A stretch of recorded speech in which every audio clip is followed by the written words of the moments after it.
Welcome to today's deep dive. We're going to be looking at some practical wisdom, and where better to get that than from Buddhist monks? That sounds fascinating. It is, and we're going to be specifically unpacking a YouTube video from the Buddhism channel. Yeah. And it's called 5 Small Habits That Will Change Your Life Forever. Monk advice. Okay. So the goal is to unearth some surprisingly doable habits that can boost your everyday happiness and sense of purpose.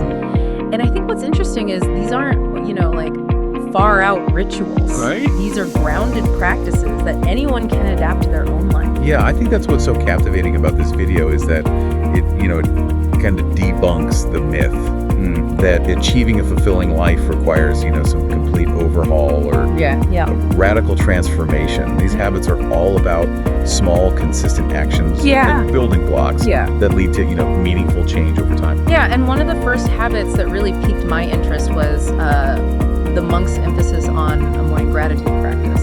And I was really intrigued by how they suggest expressing gratitude for everything and everyone in their lives, even, those who challenge us. Oh, wow. And it made me think about, research on gratitude's impact on resilience. Yeah. And how, even acknowledging those difficult experiences can actually help us grow. That's a really keen observation. And the video touches on this idea of expressing gratitude for the Buddha, the Dharma, and the Sangha. Yeah. And for those unfamiliar, that's the Buddha himself, his teachings, and the community practitioners. Right. But, even without those specific references, the core message really resonates, recognizing the good in our lives, even the challenging parts, shifts our perspective. It's like training our brains to see the world through a lens of abundance rather than scarcity.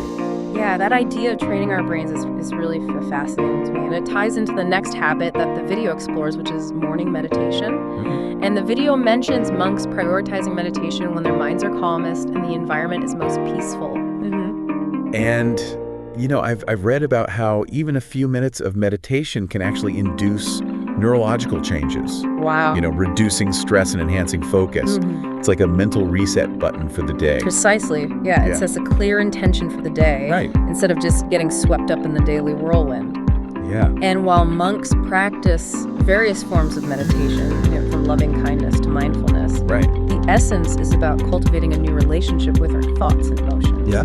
It's not about, achieving some mystical state, but rather training our attention and awareness. Yeah, it's so easy to just say, oh, I don't have time for meditation. Right.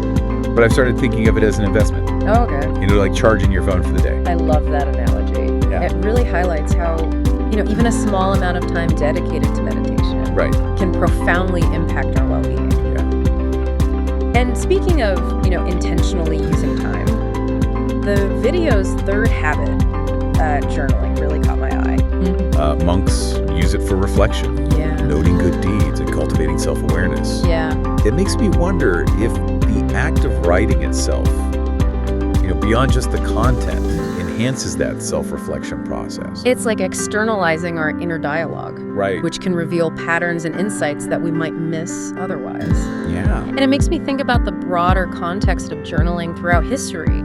It's not just a modern self-help tool. It's been used for centuries as a way to process experiences and make sense of the world. You're absolutely right. Journaling offers a safe space to examine our experiences, both positive and negative. Yeah. And while the monks in the video focus on gratitude and good deeds, journaling can be adapted to explore any aspect of our lives. Right. It's about diving deep into our inner world, fostering a deeper understanding of ourselves. So it's not just about listing things we're grateful for. Right. It's about, exploring the why behind our thoughts and feelings, which can be incredibly powerful for personal growth. And speaking of exploring the why behind our actions, let's move on to the next habit, mindful eating.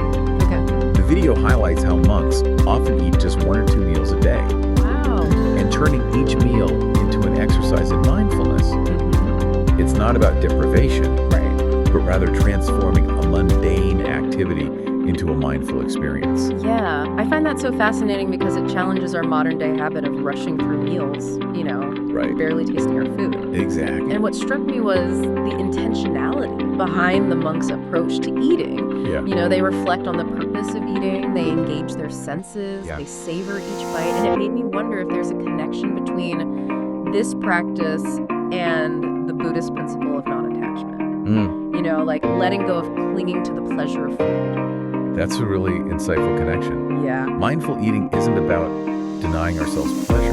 Right. It's about experiencing it fully without clinging. Yeah. And you're right, it contrasts sharply with our, often distracted way of eating. Yeah. We're glued to our phones or lost in thought. Totally. And it makes me think about the research on mindful eating's impact on digestion and portion control. You know, it's not just a spiritual practice, it also has tangible benefits for our physical health. Absolutely. It seems like there's a powerful synergy between the mind, body, and spirit in this practice. Absolutely. It's about bringing awareness to all aspects of the eating experience. Right. From the physical sensations of taste and texture to the mental and emotional states that influence our relationship with food. This idea of aligning our actions with our intentions really resonates with me. Yeah. And it perfectly segues into the final habit the video explores, which is planning the day. Okay. The video emphasizes how monks plan their days to avoid autopilot and prioritize their most important tasks. It's about making deliberate choices about how we spend our time and energy. And what's intriguing is that this practice goes beyond simple time management. It ties into the Buddhist principle of right action. Right? Aligning our actions with our values and intentions. It's a conscious effort to create a life that reflects our deepest aspirations. It makes you think about the deeper implications of planning, how it can be a tool for self-discovery. By consciously deciding how we spend our time, we're essentially defining what matters most to us. Right. And in a world filled with distractions, that intentional focus can be incredibly powerful. It's about reclaiming our agency, moving away from simply reacting to external demands and instead proactively shaping our lives in alignment with our values. It's a subtle but profound shift in perspective. That's a great point to maybe wrap up part 1 of our deep dive into the 5 monk habits for a more fulfilling life. That's good. We've explored morning gratitude practice, morning meditation journaling, mindful eating and planning the day. It's a lot. It is, and each habit seems simple on the surface. But it has a surprising depth when we really unpack it. It's amazing how these ancient practices can be so relevant to our modern lives. They offer a timeless path to greater happiness, fulfillment, and connection. We've only just scratched the surface, though. Let's take a moment to let these insights sink in, and we'll be back with part 2 to delve even deeper. Welcome back to our exploration of monk habits for a more fulfilling life.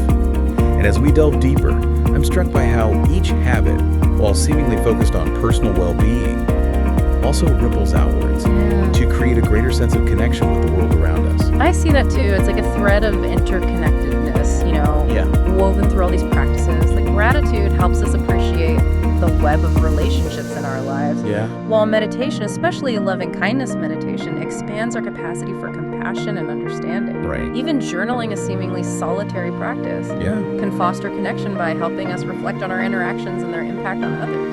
And when you consider mindful eating, it connects us not only to our food, but also to the intricate network of people and processes that bring it to our table. Even planning our day, as we discussed earlier, can be an act of connection. By prioritizing our tasks, we create space for meaningful interactions and contributions to our community. It's like these habits cultivate a sense of harmony, both within ourselves and with the world around us. Exactly. And speaking of harmony, let's revisit the morning gratitude practice. Okay.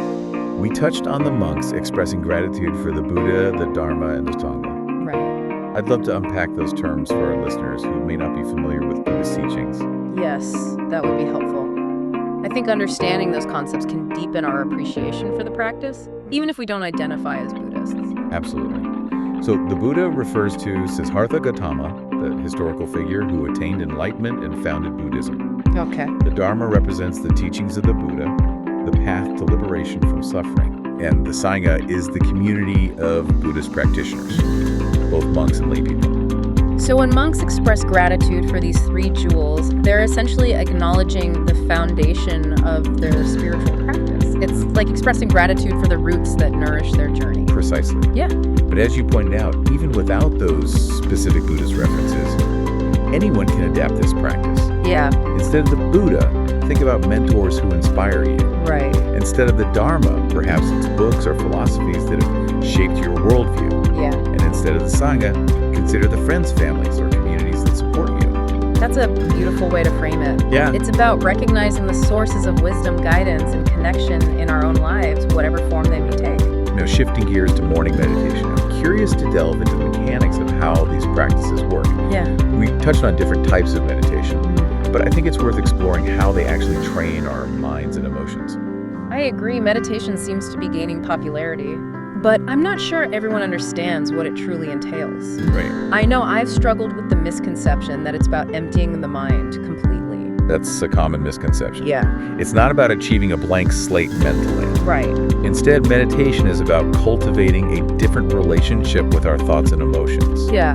It's about learning to observe them without judgment, allowing them to arise and pass away like clouds in the sky. So mindfulness meditation, for example, is about developing that awareness of our thoughts and feelings without getting swept away by them. Exactly. It's almost like creating a space between ourselves and our thoughts, allowing us to choose how we respond rather than simply reacting. That's a great way to put it. And with loving kindness meditations we discussed earlier, it's about actively cultivating positive emotions like compassion and goodwill. You start by directing these feelings towards yourself and then gradually extend them outwards to others, eventually encompassing even those you find difficult. That practice sounds incredibly powerful. Yeah. Especially in today's world where it's easy to get caught up in negativity and judgment. It is. And research shows that loving kindness meditation can lead to increased feelings of kindness, compassion, and social connection. It can even reduce stress, anxiety, and depression. Wow. It's like building an emotional muscle, strengthening our capacity for positive emotions. And speaking of building muscles, I'm reminded of the habit of journaling. Yeah. You mentioned it's a powerful tool for self-discovery. Could you give us some specific examples of how journaling can help us understand ourselves better? Of course, journaling can help us identify patterns in our thoughts, emotions, and behaviors. Okay. For example, if you're consistently feeling stressed about work, you might start noticing a pattern of negative self-talk or unrealistic expectations in your journal entries. So it's like holding up a mirror to our inner world, revealing those subconscious patterns we might not otherwise notice. It makes me think of how athletes use video analysis to refine their technique. Journaling can be like a video playback for our minds, helping us fine-tune our thoughts and actions. That's a great analogy. Yeah. And journaling can also help us track our progress over time. Yeah. If you're working on building a new habit, for instance, you can use your journal to record your successes and challenges, helping you stay motivated and make adjustments along the way. Yeah. It's a way to create a tangible record of our growth and evolution. It's like having a personal accountability partner, but with the added benefit of being able to revisit our past reflections and see how far we've come. Exactly. And don't forget the therapeutic aspect of journaling. Right. It offers a safe space to process difficult emotions. Writing about our feelings can be a way to release them and gain a fresh perspective. Yeah. It's like having a private conversation with ourselves without fear of judgment. Now, thinking about the habit of mindful eating, I'm curious about how this practice relates to the overall philosophy of Buddhism. It seems like it goes beyond just being present during meals. Right. There's a deeper connection to Buddhist principles at play. You're absolutely right. Mindful eating embodies Buddhist principles of mindfulness, non-attachment, and compassion. Okay. When we eat mindfully, we cultivate awareness of our senses, our thoughts, and our feelings. Yeah. We let go of distractions and judgments and simply experience the act of eating as it is. It's about being fully present in the moment rather than letting our minds wander to the past or the future or getting caught up in cravings or aversions. Exactly. And that's where non-attachment comes in. Right. We don't cling to the pleasure of eating or the aversion to certain foods. We simply observe the experience with equanimity. It's a way of freeing ourselves from the tyranny of our desires. And I imagine compassion plays a role as well. Yeah. When we eat mindfully, we become more aware of the interconnectedness of all things. We recognize the effort that went into growing, harvesting, preparing, and serving our food. We appreciate the nourishment it provides and the people who made it possible. As beautifully said, mindful eating becomes a practice in gratitude, extending beyond the food itself to the entire web of life that sustains us. Yeah. It cultivates a sense of interconnectedness and responsibility. As we talk, I'm realizing these monk habits are not isolated practices, but interconnected and reinforce each other in powerful ways. Yeah. It's like they work synergistically to create a more balanced, mindful, and fulfilling life. That's a key insight. Yeah. They weave together a tapestry of practices that support our well-being on multiple levels. Now let's explore the last habit, planning the day. Okay. We've discussed the practical benefits of planning, but I'm keen to understand the deeper implications of this practice, particularly within the context of Buddhist philosophy. Planning our day in this context goes beyond mere efficiency. It's about aligning our actions with our values and intentions. Right. When we plan, we make conscious choices about how we want to spend our time and energy, moving from a reactive to a proactive approach to life. So it's a way of taking control of our lives and ensuring that we're moving in the direction we want to go, aligning our daily actions with our deepest values and aspirations. Precisely, planning helps us prioritize what truly matters, whether it's nurturing relationships, pursuing passions, or contributing to our community. And importantly, it also creates space for stillness and reflection. When we plan our day, we can intentionally schedule time for meditation, journaling, or simply being present in the moment. That's so crucial.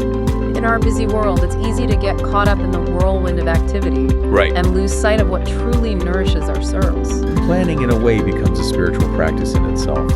It's about consciously crafting a life that reflects our values and aspirations. As we've been discussing these habits, I've been thinking about how their applications extend far beyond personal well-being. It's about bringing these principles of mindfulness and intentionality into everything we do, isn't it? Absolutely. These habits can be woven into our work, our relationships, our creative endeavors, and even our interactions with the natural world. They offer a framework for living with greater awareness and purpose. For example, imagine bringing mindful eating to our family dinners, transforming them into more connected and enjoyable experiences. Or applying the principles of planning to our work projects, ensuring we're working effectively and making meaningful contributions. It's about bringing that same intentionality and presence to every aspect of our lives. Exactly. It's about living with purpose, savoring each moment, and making choices that align with our deepest values. We've covered so much ground in this deep dive. Yeah, we have. But it feels like we've only scratched the surface. There's always more to explore, but hopefully this conversation has provided you with some valuable insights and inspiration to experiment with these habits in your own life. We've delved into morning gratitude practice, meditation, journaling, mindful eating, and planning the day. Each habit, seemingly simple on the surface, reveals a depth of wisdom when we really unpack it. It's fascinating how these ancient practices hold such relevance for our modern lives, offering a timeless path to greater happiness, fulfillment, and connection. We'll be back with part 3 to wrap things up and leave you with some final thought-provoking questions to ponder. Welcome back to the deep dive. You know, as we wrap up our exploration of these monk habits, I'm struck by how much wisdom we've unpacked from these seemingly simple practices. Me too. It's incredible how profound these habits can be, you know, when you consider their potential impact on our daily lives. And it's not about becoming a monk or anything. It's about, you know, integrating these small but mighty tools into our own routines. I think a big takeaway is discovering what resonates with you. And experimenting to find what works best for your unique lifestyle. Totally. And the beauty of these habits is they can be adapted and personalized. It's not a one-size-fits-all approach. It's about finding your own path to a more fulfilling life. So let's do like a quick recap before we jump into some final thoughts. That's good. You know, we started with the morning gratitude practice, where we take a moment to truly appreciate all the good in our lives, no matter how small. And then we explored the power of morning meditation. To calm the mind, reduce stress, and set a positive tone for the day. It's like a mental reset button. It is. You know, helping us approach the day with greater clarity and intention. And we also delved into journaling, uncovering its power as a tool for self-reflection. Emotional processing and tracking our personal growth. It's like having a conversation with ourselves. Allowing us to make sense of our experiences and gain valuable insights. And who could forget mindful eating? We discovered how transforming a simple act like eating into a mindful experience can enhance our enjoyment of food, improve our digestion, and deepen our connection to the world around us. And finally, we discussed the importance of planning our day, not just as a time management technique, but as a way to prioritize our values, live with intention, and create space for the things that truly matter. Each of these habits, practiced consistently, can contribute to a more balanced, mindful, and fulfilling life. It's like building a foundation for well-being, you know? It is. Brick by brick. And I think it's important to remember that it's not about achieving some perfect state of enlightenment or anything like that. Right. It's about progress, not perfection. I love that it's about embracing the journey, being kind to ourselves along the way, and celebrating the small wins. So as we wrap up our deep dive, I have one final question for you and for our listeners. Have a shoot. Of these 5 habits, which one resonates most deeply with you? Ooh, that's a good question. Yeah. And how might you experiment with it this week? Well, for me, I think it's the morning gratitude practice. Yeah. It's such a simple act, but it has a profound impact on my outlook. I'm challenging myself to expand my gratitude practice this week, not just listing things I'm thankful for, but also expressing that gratitude directly to the people in my life who bring me joy and support. That's beautiful. I love that. For me, it's mindful eating. I often find myself rushing through meals, barely tasting my food. Right. So this week, I'm committing to having at least one truly mindful meal each day. I love that. Putting away distractions, savoring each bite, and appreciating the nourishment it provides. Small steps can lead to big changes. Yeah. Remember, this isn't about adding more to your already busy schedule. Right. It's about finding small ways to weave these practices into the fabric of your daily life. Exactly. And don't be afraid to experiment and see what works best for you. Right. What works for one person might not work for another. It's about finding your own unique path to a more fulfilling life. And remember, the journey is just as important as the destination. Yes. Embrace the process, be kind to yourself, and enjoy the ride. Well said. Thanks for joining us on this deep dive into the world of monk habits. It was fun. It was. We hope you've gained some valuable insights and inspiration to create a life filled with greater happiness, peace, and purpose. Yes. Until next time, keep exploring, keep learning, and keep diving deep.